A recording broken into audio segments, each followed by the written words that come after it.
ما انت مستني من امك دعوه حلوه، هي كمان مستنيه منك هديه حلوه. انت بقى بلاش تروح تجيب لها طقم الكوبايات والبوك ابو 15 جنيه بتاع الفلوس ده. بس تفتكر لو لغوا عيد الام السنه دي ايه اللي هيحصل؟ ما تيجوا نشوف الحكايه. عادي ماما ما وافقش مع الكلام ده، اهم حاجه اولادها الاحباب بيحبوها.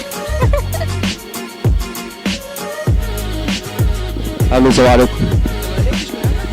المنظمه العالميه قررت انها تلغي عيد الام السنه دي لغير القادرين على شراء الهديه، انت ايه رايك؟ لا مفيش الكلام ده. انت بتخلطني في اخبار يا باشا؟ ايوه مفيش الكلام ده. عشان مفيش ورد.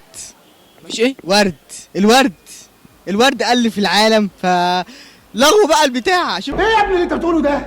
بتاع اللي انت قلتها ايه ده؟ انا عايز جمله مفيده. بعدين هي كل سنه وانتوا طيبه حلوه عليه يعني كويس قوي. عادي ماما ما وافقش مع الكلام ده، اهم حاجه اولادها الاحباب بيحبوها.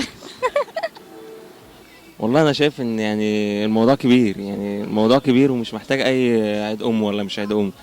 بس هو انا شايفه ان اصلا الام المفروض ما يبقى لهاش يوم عيد معين، هو ما اظنش. فيعني حاجه بسيطه ان احنا نفرحها بهديه بسيطه في عيد الام، اكيد يعني اكيد انت عارف كده برضه. ده كيوت اقسم بالله. ربنا يخليك. الكلام ده فعلا يعني حتى لو ما جبتش اي الله يخليك. انتوا مين برضه؟ احنا اصحاب وما في السكشن. انتوا معاه يعني. احنا معاه.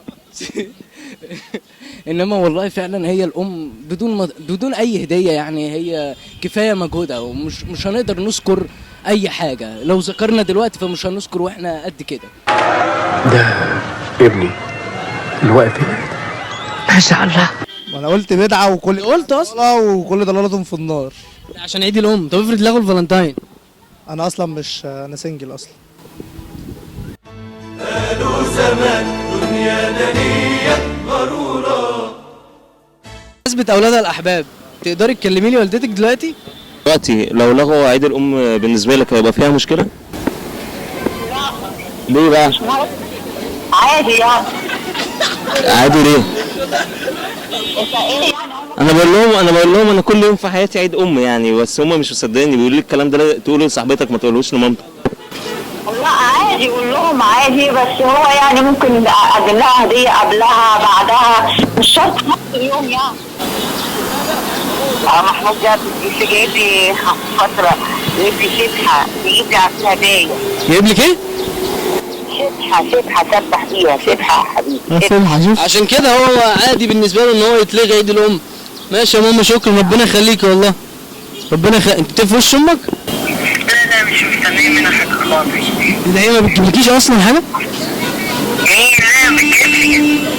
مش مصدقك. لا والله مش مستنيه عيد ام. عايز كلمه دلوقتي شهير امك بتقولها لك، قولها لي وامشي عشان انا اتكل على الله. يا ابن الجزمه. تقول لها ابن الكلاب.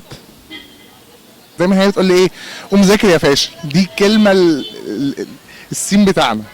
فاشل؟ انا مش فاشل، انا في كليه صيدله بس. فاشل يا فاشل يا فاشل يا فاشل. الله فيها. لا الكلمتين دول. ما انا مش فاشل يا ماما على فكره. لا ما اعرفش، هي بتنادي عليا بس بتزعق كده، يا رانيا كده. انتوا ليه مكتئبين انت واصحابك؟ لا عادي، بس انا مجروح برضه. مجروح؟ ندمان؟ صاحبتك؟ واطيه. لا اسمها سلمى.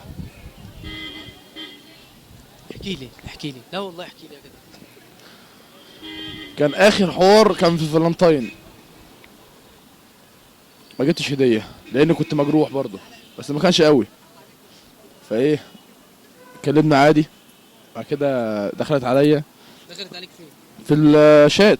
غيرت طريقه الكلام معايا وانا ما عجبنيش، طبعا اتضايقت وشتمتها. والله يعني مش عارف اقول لك ايه، ربنا يحرقك يا سلمى يا خاينه. يا سلمى يا خاينه يا واطيه.